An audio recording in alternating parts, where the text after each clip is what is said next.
What's going on, everybody? Happy Saturday. Happy September 23rd. Hope you guys are enjoying your weekend, doing something good, doing something fun. If you're not, get out there and do something fun. As you can see, we got the live pet cam running today, so you guys get to enjoy watching Oliver and Einstein hanging out with us. So anyway, hope you guys are having a great weekend. Today we're talking a little bit about self-surrendering to federal prison, what that's like, and what better day to explain this to you guys other than today. Today, 3 years ago, was the day that I made that fun journey to Colman Federal Prison for my self-surrender. I've told you guys the story several times. It was a crazy time, so we're going to talk a little bit about that today. Give everybody a little bit of time to join in. What do we got? We got how many people we got in the room? We got about 4 or 5 people in the room right now. Give you guys a couple of seconds to pop in. But yes, John, we got the pet cam going. Live pet cam. They're probably not going to do anything, so it might just look like a still picture because they probably will not move unless you say the word biscuits. If you say, want to go pee-pee outside? Man, nothing. Want to go outside, Einstein? Oliver? I think they died. Hey, Scott. Oh, we got Scott in the room. Scott, what's going on, my man? Glad you could join us. Hopefully you're going to get that luxury of self-surrendering. Scott, you get sentenced, was it Monday? Monday's your sentencing? And Scott's looking at, a chunk of time if things don't go his way. Hello, Source Irrelevant. Play nice today, please. I had to put you in timeout last week. Let's avoid that. Source Irrelevant's like our trouble child. We love them all the same, but sometimes just got to smack them on the hand. But who we got? We got John. We got Empty Pockets. Tuesday the 26th. So Scott gets sentenced on Tuesday, everybody. So put some prayers out there for Scott. He's got some serious time possibly coming his way. And he's got a minimum mandatory of 5 years. So we're hoping we can get him to the minimum mandatory, get him self-surrender so we can make sure we get him into a nice low security. We've done everything we can. Scott came to us a little bit late in the game, so we were able to at least get some letters prepped up for him. Miss Dutchie, how are you doing? So let's jump into this today. Hope you guys are also enjoying the Wednesdays Ladies Night. We've really had some really good responses from those of you that have been posting comments and sending out private emails to the women that have so far come on to the show. We've had 2 episodes. Next week should be pretty interesting. Also, note this in your calendar. On October 11th, we are going to be doing a live stream with a federal defense attorney, and we're going to call this Ask the Attorney. So that is going to be on October 11th, and it's going to be somewhere right around between 5 and 6 p.m. Pacific Standard Time. I know a lot of you have some legal questions, and obviously I'm not here to answer the legal questions. However, we will have an amazing attorney, Dennis O'Brien, who's out of Savannah, Georgia, who is going to be with us live October 11th. So mark that on your calendar. If you haven't already done so, take the time now to go ahead and subscribe to my channel. Tap that bell to get notifications. Also, make sure you text the word YouTube to 35074. That will put you on our notification list.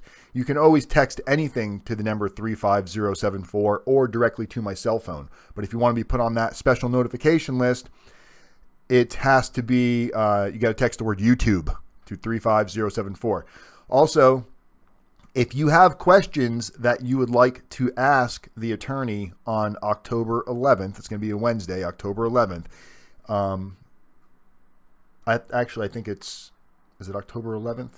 That might conflict with our ladies' night, so we might have to do. I'll talk to him. It's going to be right around that day. It's either going to be the 9th, 10th, or 11th, and I'm going to try not to do it to replace ladies' night because we want to keep that flowing on every Wednesday.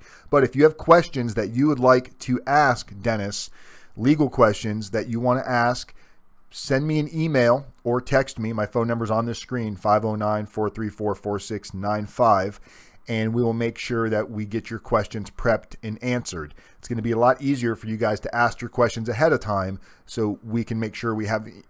Some people are going to ask off-the-wall questions that nobody's going to know the answer to. So we want to make sure those of you that have relevant questions, getting ready to prepare for federal prison, what you should be doing, what type of questions you should be asking your attorneys. These are some of the topics that we're going to be focusing on to make sure that you're able to hold your attorneys more accountable than maybe what's going on right now in your own current situation. Wednesdays has been interesting. Yeah, we're still getting our feet wet with all of that tomorrow. We're figuring it out, planning it out.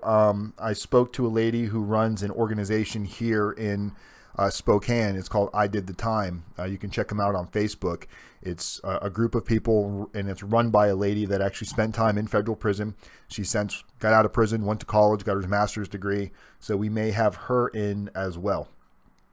All right, so let's jump into this topic. So self-surrendering to federal prison can be extremely overwhelming, and not just the day that you're self-surrendering.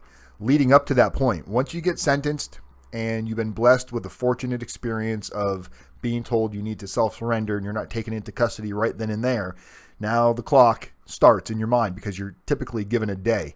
You're sent a letter from the actually I've got the letter right here. You're sent a letter from the U.S. Marshals that looks very similar to this. Here's my surrender letter. So this is my surrender letter. If you guys want to take a read at it there, sorry the quality's not the best from taking the photo, but basically this letter is to inform you that you have been designated to Colman Low to serve the term of imprisonment imposed upon your July 30th, 2000. That's when I was sentenced. July 30th, 2014 is when I received my sentence. You are to report to the institution before 2 p.m. on September 23rd, 2014. So that is similar to what the letter is going to look like that you guys should receive. As you can see down here at the bottom of it, it also says CC, which means that they copied it and also sent it to my U.S. probation pretrial officer, who also had notification of my surrender date. So there you go. There's a copy of that letter to give you guys an idea what you should be looking for in the mail. Mine came certified, and I wasn't there the day they... Oops. What happened there? Mine, I wasn't there the day they delivered it, so I actually had to go to the post office and get it. And I knew that's what it was, so that was a crazy ride. So anyway, so leading up to the self-surrender, I had a few weeks. I had about a month and a half to self-surrender.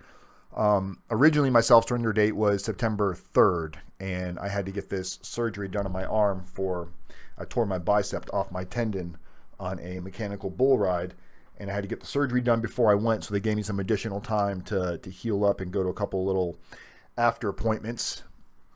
So they changed it to September 23rd, and I can tell you, man, prepping to drive yourself to prison is a mental struggle, because you're sitting here, what am I doing? I'm actually going to drive myself to a prison that I have no idea what to expect. What are the inmates going to be like? Is it going to be safe?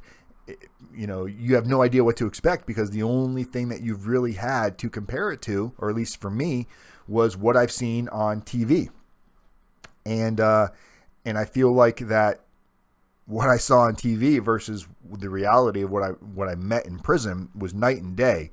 And if I had known that, which a lot of you have the benefit now of watching my YouTube channel, talking to other people that have gone into federal prison, we've tried to put this community together of people that have the ability to share stories. And some of you have already been to prison. Some of you are going to prison. I know Scott, who's getting ready to get sentenced on next Tuesday.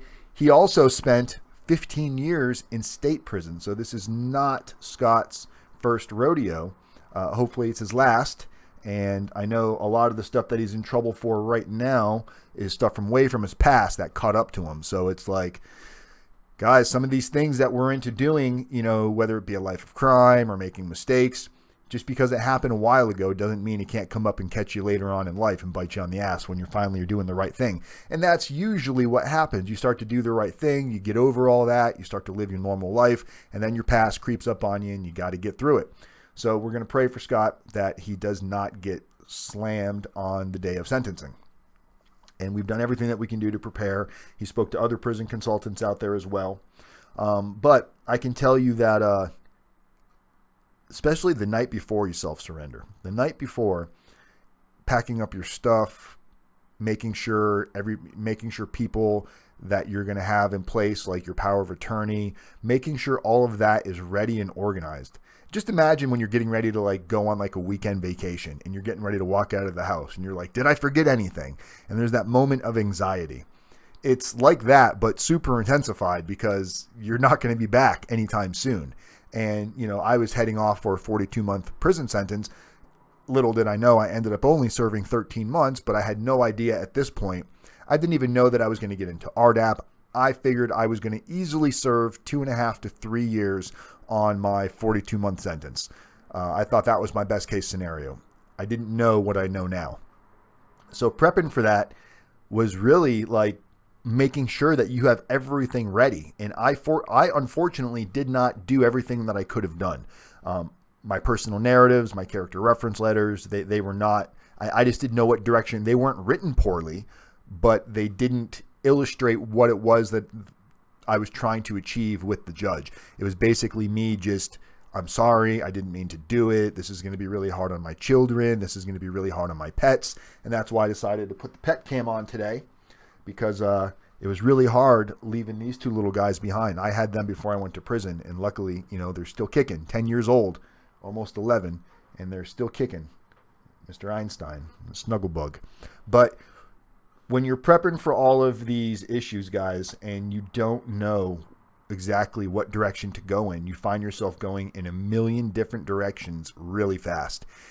And it really felt like as I was packing up my house that night before I left, because I had, you know, friends taking me, and I wasn't going to keep the place I was living in. I had somebody that was going to take over the rent, but I had a bunch of personal belongings, some stuff that I sold, some stuff that I didn't care about, and just getting all of that organized. And then you see all of these people that have claimed to be your friends show up out of the woodwork, and they're like, oh, what are you doing with this TV? Oh, what are you doing with your silverware? And it's like, they don't want to offer you any money for it. They just want it for free. They're like, well, you're not going to be able to use it. You're going to fucking federal prison. So you have these vultures come out that just want to pick apart your stuff. And it's like watching a flea market take place in your house, but it's with your friends and family that are like picking at your bones. And what I remember when my father passed away, I remember going through his house and packing up stuff, his personal stuff, and putting in boxes. And it was a very surreal feeling because it's like you're packing up the stuff of a dead person. When I was packing up my belongings and putting stuff away, it was the same feeling. It was a very eerie, cold, disconnected feeling where it was just like, this doesn't even matter.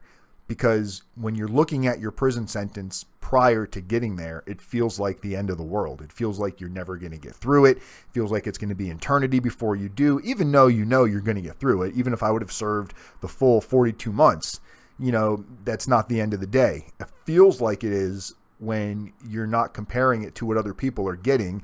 Once you get to prison, you meet people with real sentences, 10, 15, 20 years, and you realize how fortunate you were to get a shorter sentence, but you're not thinking about that in the moment. Because in the moment, you are figuring, I can't believe I'm going to prison. I really didn't think I was actually going to go.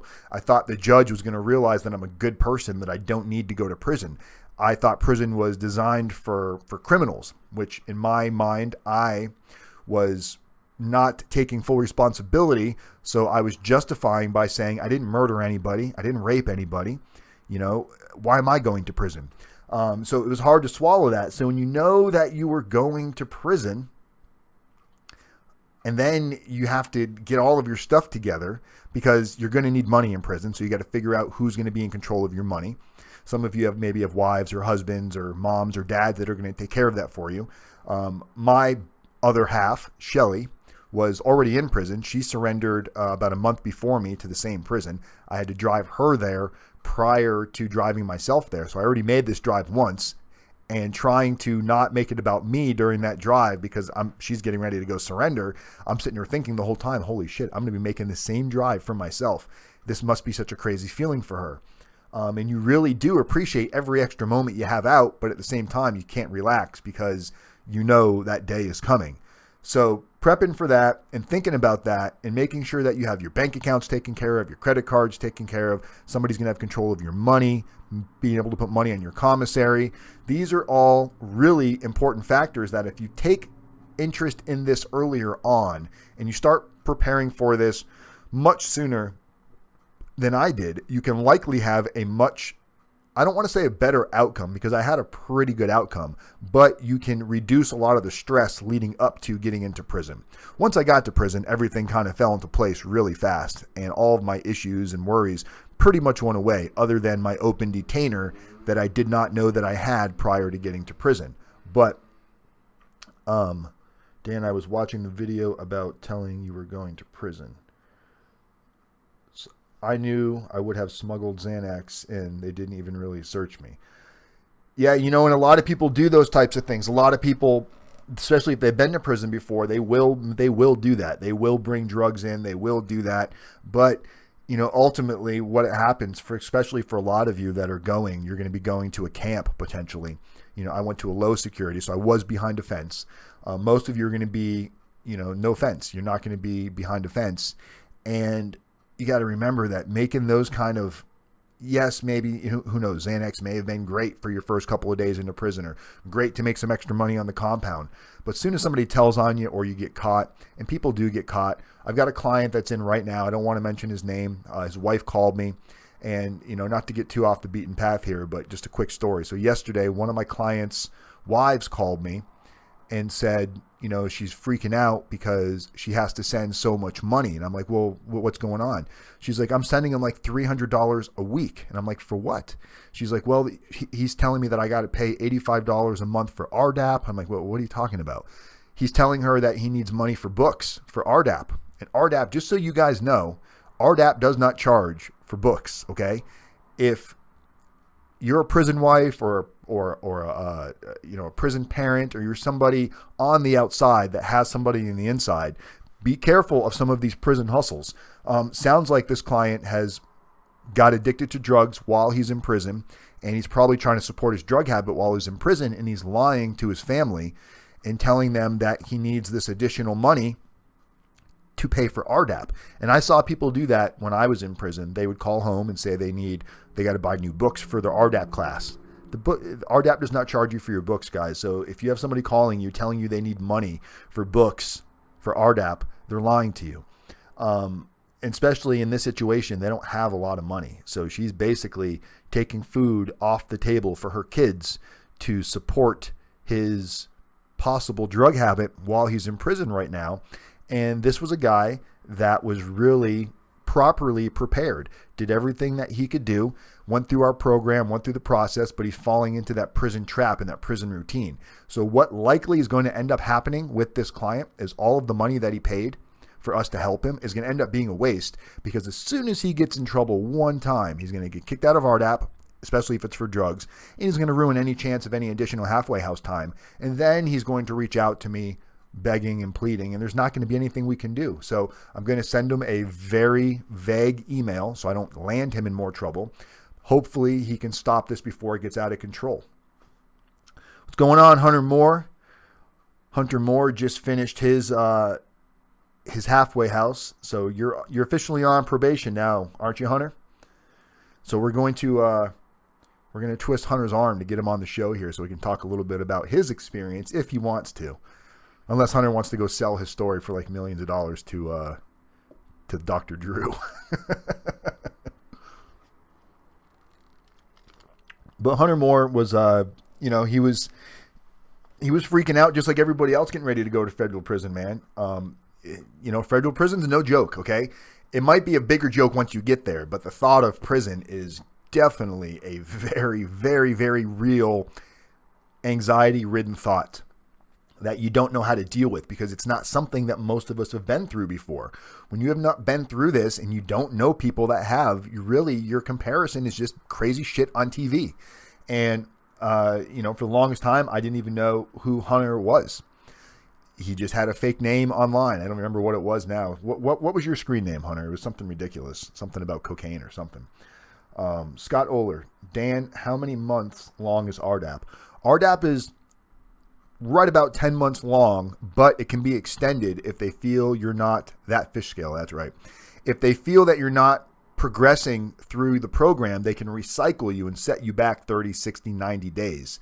So it can go from 10, the longest you can be in the program for is 12 months. If you're in the program past 12 months, you're automatically an RDAP fail and you'll be removed from the program.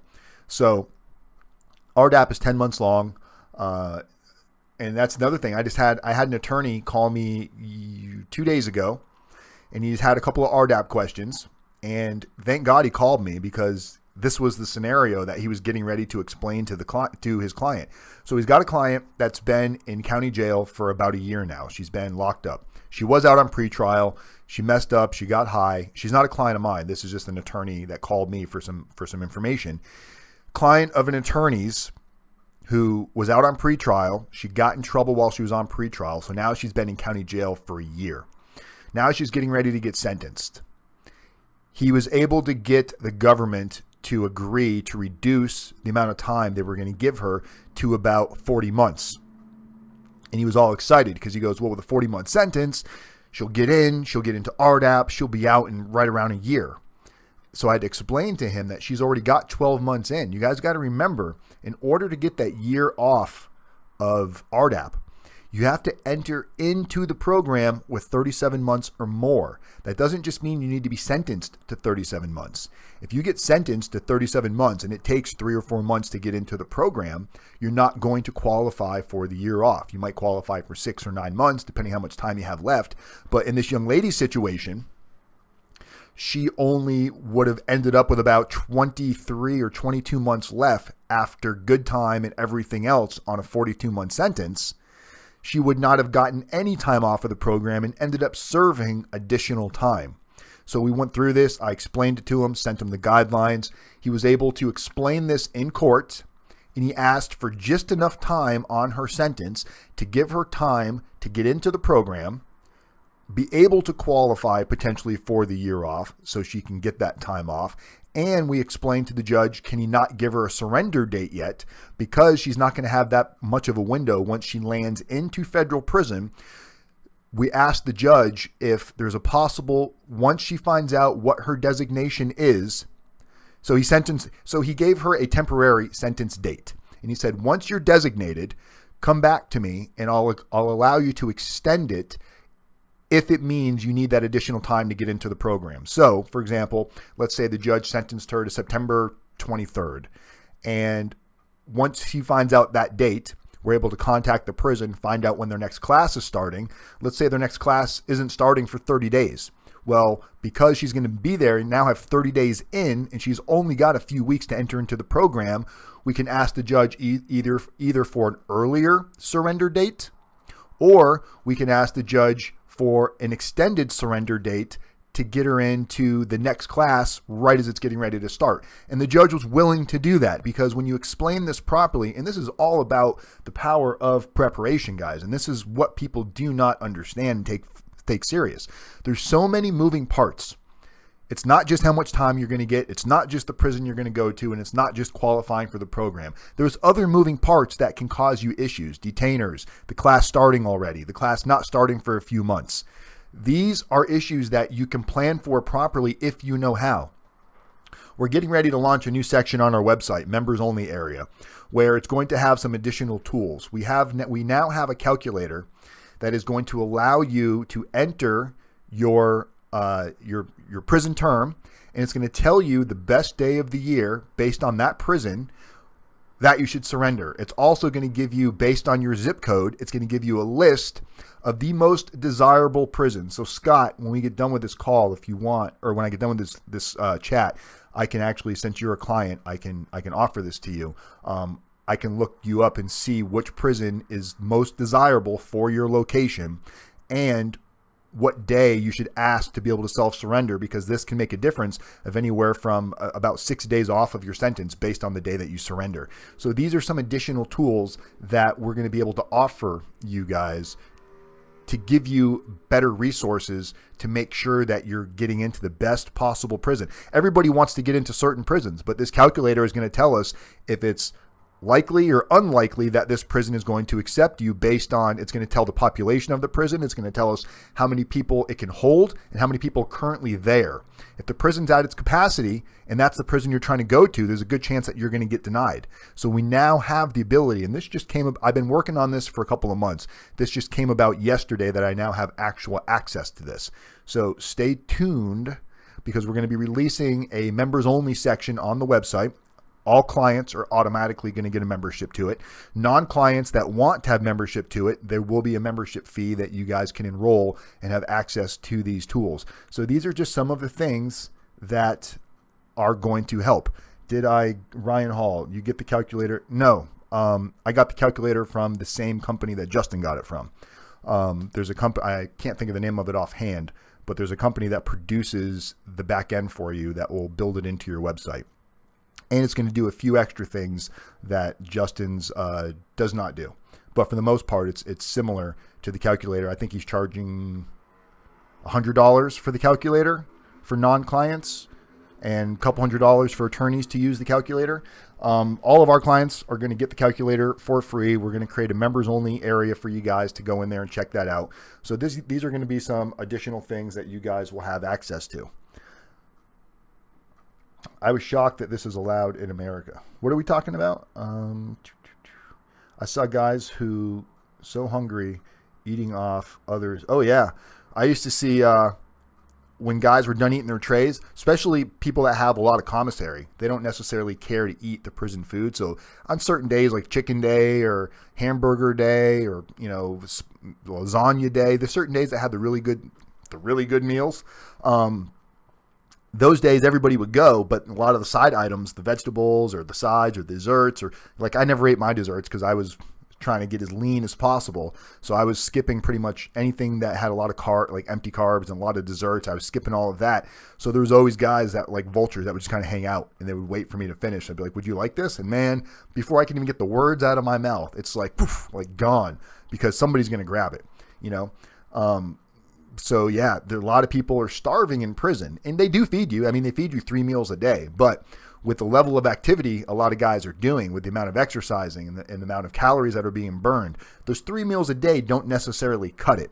That's why we try to raise money through, speaking of, let's go ahead and bleed you guys for some more here. This is our link. If you want to donate, right there, boom. The money that we make off of this goes to people in prison that go without, that are, I don't want to say they're suffering because they are eating, but these are guys that aren't getting the ability to shop extra, buy some additional warm clothes, so we raise money. We donate our own money as well. Every month we send a few $100s out to different guys throughout the BOP that can use, and this isn't just clients. These are just people that we've reached out to, that have reached out to us, families that have reached out to us asking if we do anything as outreach programs to help them. They need a sweater, they need a pair of socks, or, something crazy, or nothing crazy. I mean, so if you guys want to help, every little penny helps there. All you gotta do is click on the link. Lambo sack in the morning and slop at night. And different prisons are different on the food. Like where I was at, Colman Low, the food was not horrible. By no means at all was the food horrible. Most meals were very, very edible. Some stuff I just don't like. I learned to like grits in prison. I really became a fan of grits. I was never a fan of grits prior to prison. But, a lot of days they'd have hard-boiled eggs. On the weekends, they had cereal, and I'm a big cereal fanatic to this day. I love Raisin Bran, so they'd give you, and Raisin cereal, you can go up for seconds and thirds if you want, because they've got so much extra cereal that you can just go up and get what you want. I was watching Why I'm Going to Federal Prison. I wasn't hearing you admit to a crime. I didn't hear that the company you worked for was actually doing wrong. Did I miss something? So Empty Pockets is talking about my original video of when I actually went to prison, before I went to prison. So in that video, I wasn't taking full responsibility for my role in what the pain clinic did. Did we actually break a law? I try to avoid this conversation because it can be misunderstood by people that don't understand. So there was never an actual law that was broken that the feds were able to charge us with.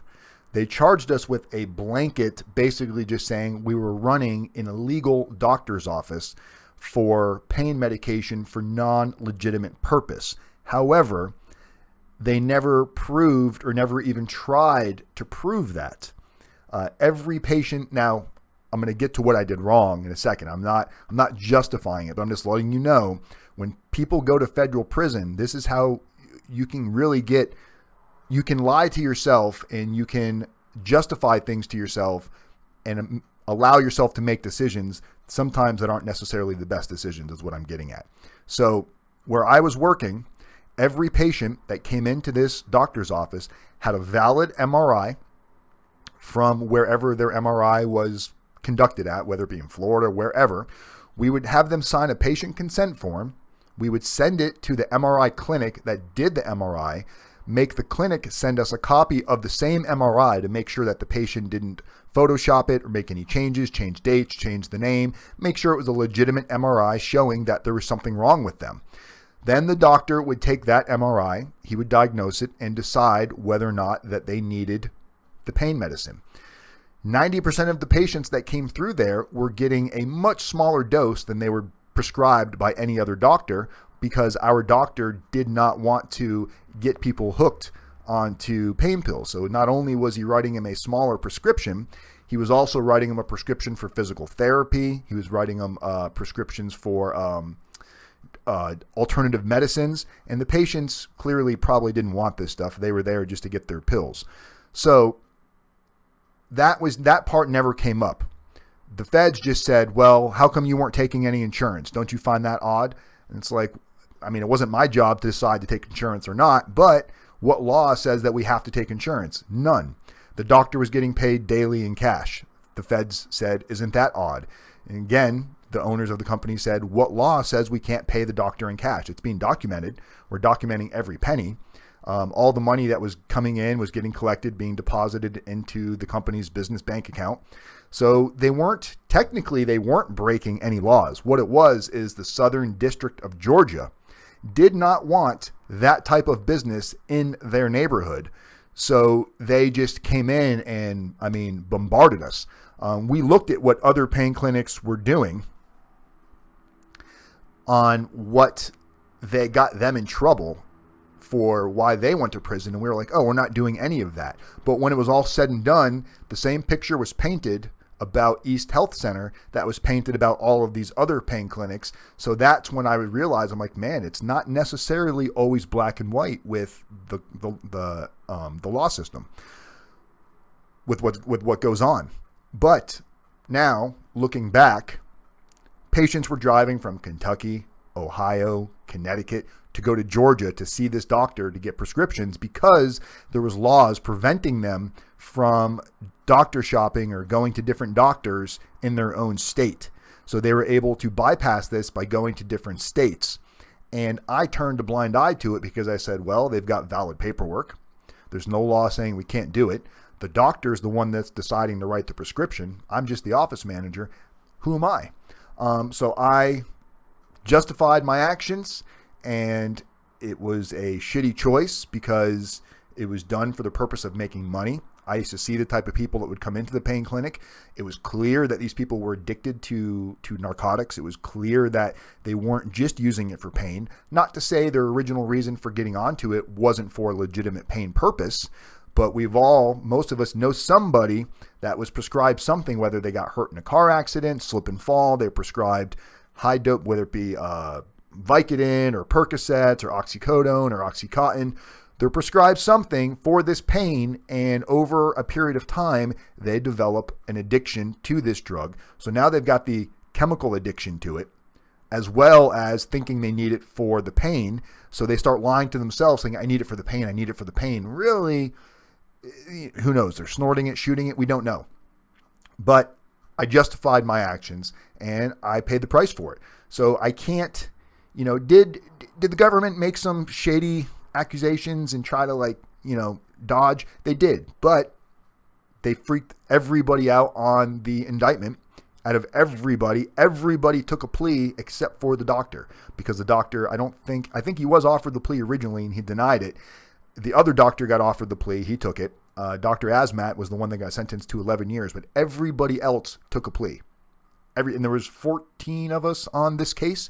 Every other person took a plea because the amount of time that we were looking at was somewhere between 10, 20, 30 years. It depended where what the jury, what the judge felt like doing. And the judge ended up sentencing this doctor to 11 years.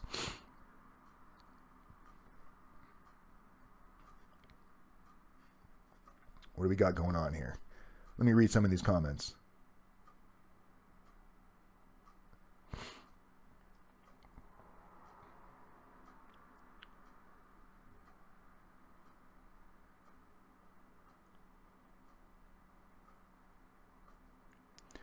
As long as, I don't see anything that's too crazy in there that people are commenting on. As long as everybody's respectful, I'm going to leave slow mode off. I don't care what you guys want to post. Just don't post stuff that's hateful. Don't try to pick on anybody. I'm not here justifying what I did. I'm just here to tell you that you don't have to blatantly go out and intentionally break the law. It can start in seemingly unimportant decisions where you're thinking, this is no big deal. Everybody does this. And it just leads and leads and leads into this series of events to where then you can't go back and you can't undo it. And now you're making bigger decisions that are requiring bigger consequences, and you're justifying it. A lot of times it happens because we start to live beyond our means, and we need to continue this, and maybe business has slowed down or something's happened. So now you got to start cutting some corners. When you look at the white collar world of the criminals in a white collar, that's why a lot of people have no sympathy for white collar criminals, is because a lot of white collar criminals were making legitimately really good money, and that wasn't good enough. They weren't happy with 6 figures. They wanted 7 figures, or they weren't happy with small 7 figures. They wanted big 7 figures because of what their competitors were doing or the other companies were doing. They wanted to compete. And sometimes in order to compete, you have to make unethical choices if you're not willing to put in the time and the effort to get there the right way. And it's no different than anything else. I see it in this business. As a prison consultant, I see how nasty other prison consultants can be with what they say behind closed doors, messages that they send. I've got clients that reach out to other prison consultants for, prior to talking to me, or they're deciding whether they want to go with me or they want to go with somebody else. And they'll tell me some of the things that are said. And it's like, wow, it's not necessary. It's just not. There's plenty of business out there in almost any industry for everybody. And if your method for conducting business or friendships or anything else, if you're using dirty tactics, it's not going to last. It's just not. At some point, it's going to slap you in the face. It's all going to come back on you, and you haven't learned anything, especially for somebody that's already gone to prison. If you're a prison consultant and you went to prison, you know what it's like going through the prison system. You know what it's like to see people taking advantage of other people based on power or based on monetary assessment. It doesn't have to be like that, and people do not get it. They think that they have to shit on somebody else to get ahead. And all you're doing is you're putting this negative energy and focus into what somebody else is doing instead of putting that positive energy and focus into what you can be doing to help your clients. I try to keep my head in the sand as much as I can. Sometimes I catch myself getting caught up in the drama because it's like, wow, they really said that. And it's like, why do I care? I already know they're going to say it. I already know haters are going to hate. There's nothing that I can do about it. But I got to focus on what I got going on in my own plate. And we've got a lot of stuff going on to try to help you guys. We've got attorney interviews coming up. We've got some amazing women that are going to be coming on here and talking to us. We're going to have not this coming week, but the week after, we're going to have an interview with a chemical dependency specialist who has personally helped me get clients into the residential drug addiction program that were prior turned down by the BOP, not due to not having substantial information in their pre-sentence report. And after his assessment with the client, he was able to recreate an assessment based on facts that had the BOP overturn their original decision. So these are the type of people that I'm interested in focusing my energy on, not the girly gossip. And no offense to you women, I'm just using that as a term, not to the gossip queens out there that want to talk shit about everybody else because whatever, they don't like what they're doing. I wouldn't want to be in prison for life. I don't think anybody would want to be in prison for life. Where has Jesse Tang been? I haven't seen Jesse. He commented on a video not too long ago, but he hasn't been in the room in a while. Or maybe he is in the room and he's just not commenting. Jesse likes to lay low. He likes to keep that identity under the radar. Doesn't want anybody knowing his personal business. So for all we know, Jesse might be in here watching. So if you're watching, what's up, Jesse? Todd's doing really good. Sean Cowgill's back on track. They're actually bringing in people now from the outside that are going to be running or doing volunteer work for AA and NA. And this was all due to Sean's gatherings of sending out information and emailing people from inside to the outside, making things work. And they actually brought him into the warden's office. The warden's very, very proud of what Sean has been able to do there in such a short period of time, that this is a program that might stick that the prison did not have before. My prison that I was at had several AA and NA classes, but it's a compound with 3,000 inmates. Sometimes when you have these smaller compounds, to get volunteers to come out, they're not interested. But Sean kept pushing, and these are the type of accomplishments that you can do in prison. And those are the type of accomplishments that are going to pay off tenfold later on. It's giving Sean complete satisfaction right now, but later on, when he needs additional halfway house time and they go to look to see what he's done differently, these are some of the things that make a difference. So I'm proud of Sean, what he's doing. I'm proud of Juan Carlos has been doing amazing with his community service and going to NA. He's got over 100 NA meetings logged. He's got over a few hundred hours of community service logged. These are the type of role model clients that we like to shine on, because when somebody else comes in behind them and they're like, what should I do? It's like, not only can we tell you, we can show you somebody that's doing it and proving to be successful with it. Chris, hasn't been in the room in a while because he's so busy doing community service, maintaining a job, going out and speaking to children about his situation, about his drug crime. He goes to schools, talks to children.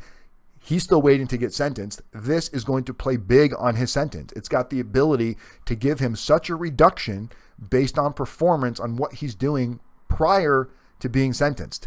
All of this time that you guys have, if you're sitting around and you're dwelling and you're focusing on, I can't do this time, how am I going to go to prison? If that's where you're stuck, you're going to end up getting probably exactly what you think you're going to get, right around where they're telling you. If you're trying to counterbalance that, you need to do it with positive, action-based, like exactly with what Juan Carlos is doing. Hey, I'm sorry, I had a question. What happened to the guy that was looking at the 17-year sentence, white bald guy? You're talking about Todd Hansen, I believe. That one that you had on your video. He ended up getting 8 years, I believe, instead of 17 and a half. He was also allowed to self-surrender, which the judge he had doesn't allow anybody to self-surrender. And the judge told him, the reason why I'm reducing your sentence from 17 and a half to 8 years, and the reason why I'm allowing you to self-surrender and nobody else on this case, is because you've got over 1,000 hours of community service logged. Your letters from your reference letters from your friends and family are completely outstanding to the point where they look like they're willing to hold you accountable. And basically the judge told him, it looks like you've made a realistic attempt at changing and turning your life around more than just to do a couple of good things to make it look good in court. Everybody's going to do acceptance of responsibility. Everyone's going to tell the judge they're sorry.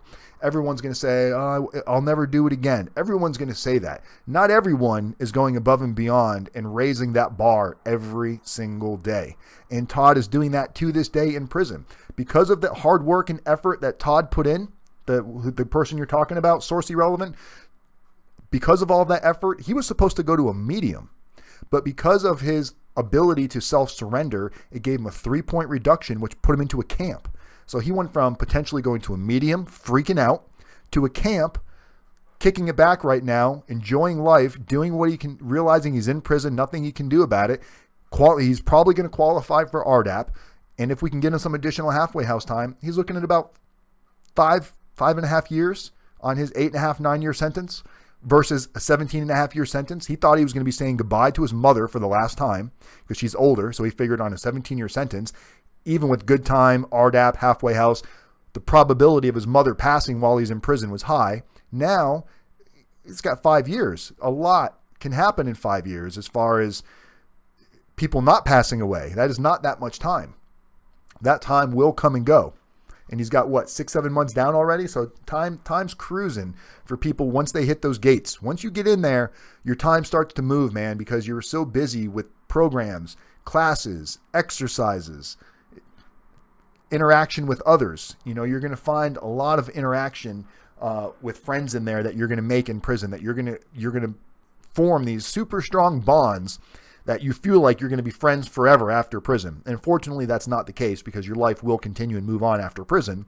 For some of you that live close, and if you're going to be getting released to an area where other people are getting released, yeah, maybe. Like, there's some guys that I still stay in touch with, but I live on the West Coast of the United States. Most of them live on the East Coast because I did my time in Florida, but I live in Washington State. So it's not likely I'm going to run into them anytime soon unless I decide to go back and visit Florida, which I will. My father died 20 days before I had to go to jail. That was really tough. You can't really show emotion in jail. No, and it depends on the jail you're in. You know, it depends on the level you're in. You know, if you're at a camp in a low and, you know, your father passes or your mother passes or you lose a child, we saw it happen all the time. You know, people would definitely give you your space, respect you, come up to you, you know, check on you without invading, without, you know, encroaching. They would just make, you know, hey man, sorry about your loss. Let me know if you need anything. Some people make cards. You know, it just depends on the type of prison you're in and the type of people that you associate with. You know, I had some real emotional days in prison, especially in RDAP, because in RDAP, you've got these process classes that you have to go through where it's in a group with other guys, and they get you to talk about some deep, dark shit in your past. Everybody is expected to eventually open up and share and talk. And sometimes, you know, you start off talking and you're trying to reserve and not say too much. And by the end of that conversation, man, people know things about you that you never would have imagined. You talk to people that you found out were molested as children. And these are topics that a hardened criminal typically would never talk about.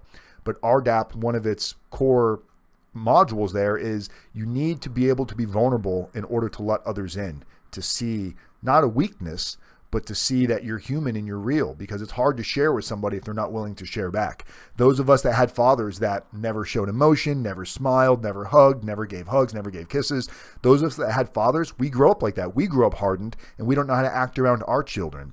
So forcing yourself to be uncomfortable and show emotion is a giant character, not a flaw, but something that can really enhance your experience as a human being if you allow these things to set in. And for some people, it's harder than others. Some people do not like to show emotion because they're embarrassed. It embarrasses them to feel vulnerable. And that is an issue. If you're dealing with that, that is an issue that you need to deal with. What else we got going on in here? So yeah, guys, so self-surrendering to prison is not it's desirable because nobody wants to go through the diesel therapy where you get taken to county and you get transferred and you're in shackles. Nobody wants to go through that, but nobody wants to drive themselves to prison either. The day of going to prison is a weird feeling. It's like, oh, what do you want to stop and eat? It's like, I don't really fucking care. I'm going to prison. You know, we stopped and ate. I think we stopped at like Chili's or Applebee's or something. And yeah, I ate food and I'm smiling and I'm trying to play it off and, you know, be in a good mood best I can. But really, you know, I'm just like, this fucking sucks. I can't believe this is real. You know, the day I surrendered, for those of you that don't know it, here is this is me actually getting ready to walk into the prison. So that behind that building behind me over there, that is Colman Federal Prison. That's the prison. And just over, I'm pointing at the screen like you guys can fucking see me. Oh, you can't see me. So right over there is where I had to walk in. But that's the costume I decided to buy and wear. It was just a very, very, very surreal day. And the yellow envelope was my birth certificate, my social security card, and my driver's license.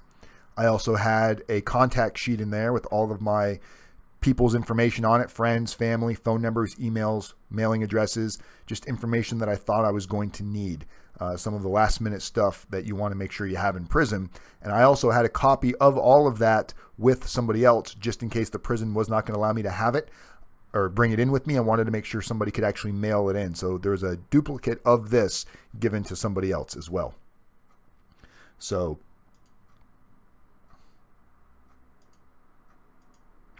yeah, there's the day I self-surrendered. And wearing the costume in was, I think, something just to help me mask the fear that I was feeling. I figured, if I just kept playing, if I just kept putting on this crazy person role and like, oh, I'm taking this, like a champ, I'm going to make an experience out of it.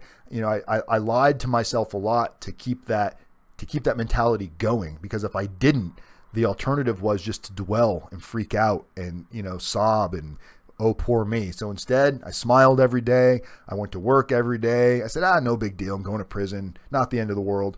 But deep down inside, pretty terrified. Source Irrelevant wants to know if I ever got into a fight.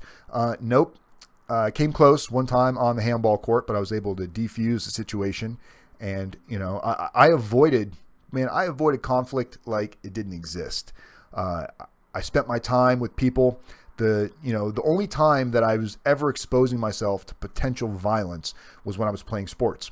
Basketball, I would say basketball and handball were the two biggest, because egos get involved and, you're really trying to win. And when you lose, the other person, they got bragging rights, and they shove it in your face. And especially when it's like, you're playing best out of 10 games or best out of 11 or best out of 9 or whatever. And it's a close game all the way up. He wins one, you win one. It's like you're at the final game and you lose, and it's like, fuck. And that person says something slick and you're mad. A part of you is mad. But on the handball court, I kept that in check pretty good. I never allowed it. I would talk a little shit and have fun with the people I knew I could. But there's several handball courts right next to each other. And when I hit the ball, it curved off the side of my hand and hit another guy on another court in the side of the face pretty hard, and he knew it was an accident, but he was a black dude. I was a white dude. There was a bunch of other black dudes around that wanted to make a big deal about it. And you're going to let that cracker do that and this and that. And they were making it into like this race thing. And I could tell he didn't want to do anything. He was an older guy, much older, probably close to like 60, in really good shape for 60, but needless to say, a much older guy. And I told him, hey, man, I'm sorry. And he's like, you need to watch what you're fucking doing, this and that. And I was like, I told you I'm sorry. There's nothing else I can do about it. And I started to get a little bit like, I didn't like the tension that everybody was building, and it caused me to feel like I needed to stand my ground. Meanwhile, I'm in RDAP. So as soon as he kind of walked up and we're standing there, and you could just sense it. Nobody wanted anything. And everybody else, just like when you watch these videos on Facebook and YouTube of people fighting, usually they don't want to fight. That's why it takes 45 fucking minutes for these little street fights to start. It's the people egging them on. So people were egging us on, and I realized that we were either actually going to fight, and all I'm thinking about within this probably a minute and a half standing there staring at this guy in the face, I'm going to lose my RDAP, I'm going to get sent to the SHU, I'm going to lose my good time. I already had my time all calculated. I'm like, man, I'm out of here in like 4 more months. So once that reality and that consequence set in, I said, my bad, brother. And I walked off, just turned around and walked off. People like, pussy, pussy, pussy.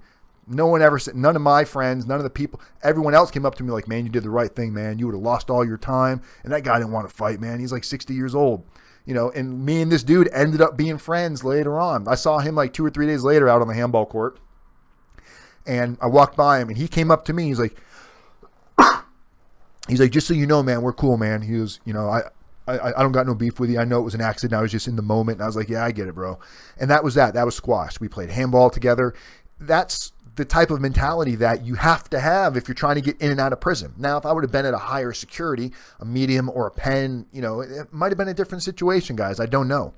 But I told myself, unless somebody puts their fucking hands on me, I am not going to be the first one to throw a punch in prison. I don't care how it looks, what people say about me.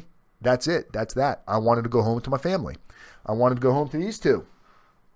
They were more important to me than getting in a fight and proving my manhood. Someone doesn't get enough attention.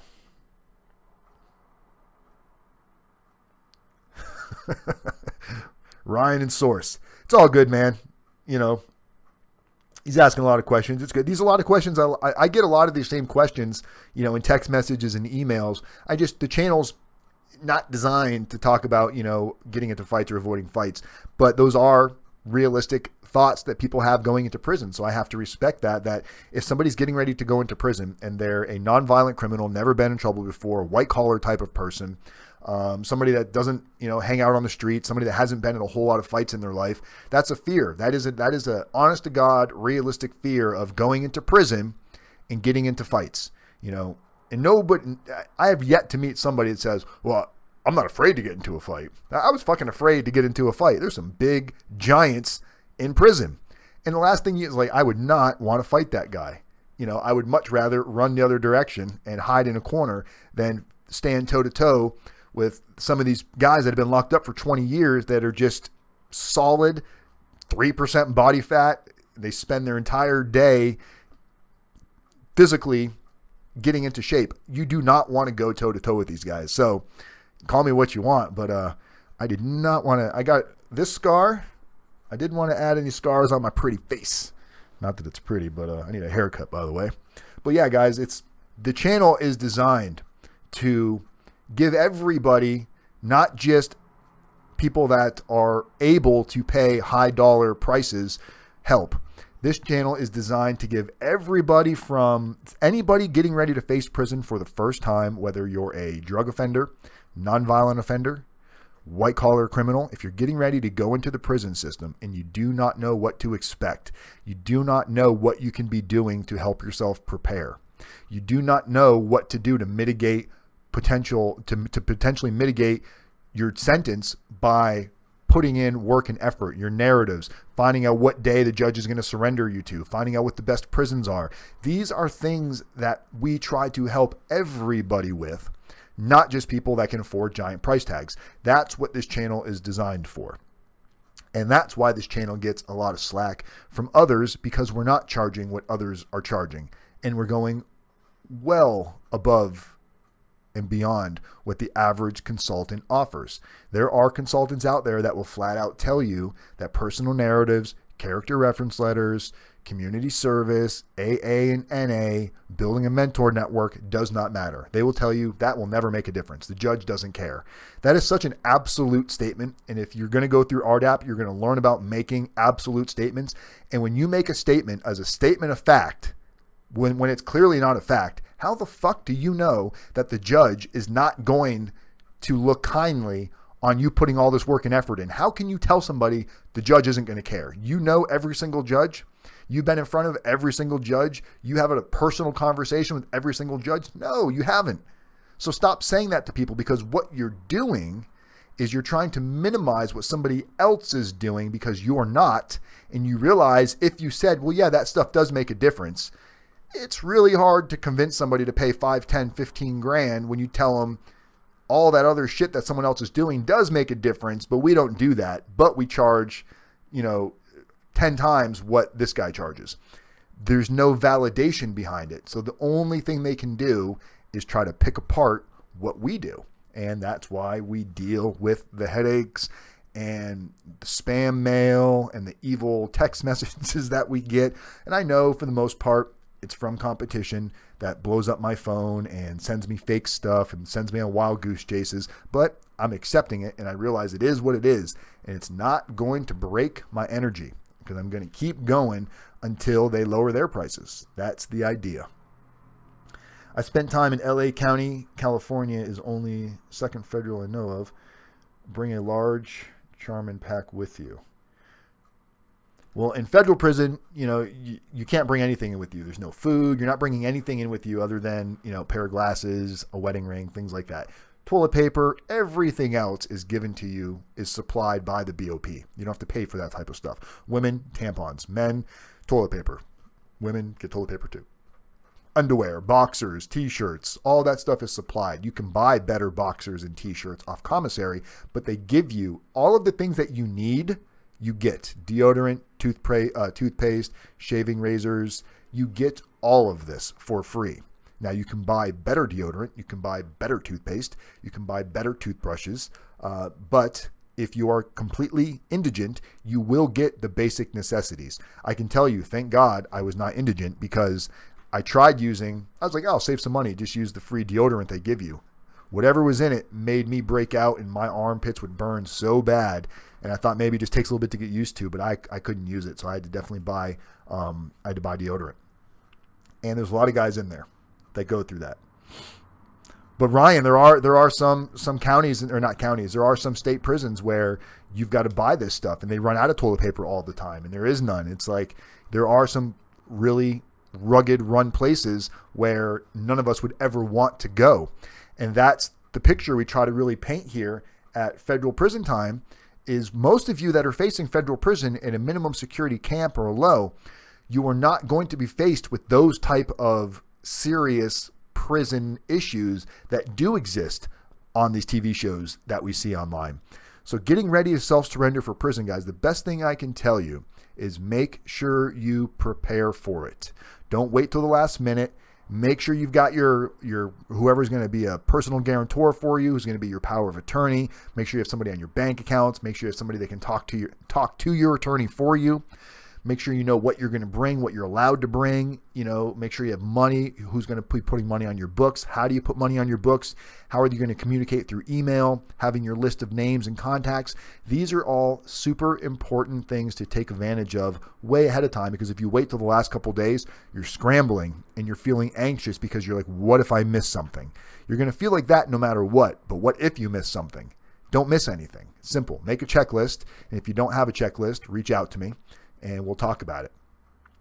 So hope you guys enjoyed this live stream. We're a little over an hour right now. Again, don't forget, we're going to be having the interview with Ask an Attorney. Next Wednesday will be ladies' night, so I'm not sure who we're going to be talking to next Wednesday, but I'm in the process of working that out as we speak.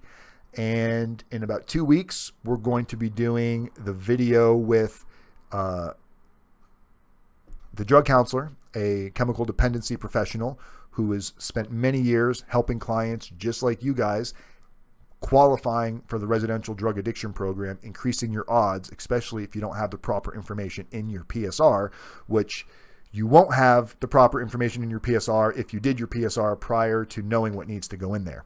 If you're catching these videos early enough, you can really increase your opportunity without needing to hire a chemical dependency professional, which that in itself is roughly anywhere from $1,500 to $2,000 for a halfway decent chemical dependency professional to help you. Karana, you're welcome. Thank you, guys. Well, I'm glad all of you joined us. Don't forget to subscribe, share, like, all of that good stuff. Text the word YouTube to 35074. I hope you enjoyed the live pet cam. I do have the laziest dogs in the world. Anybody want to go get a biscuit?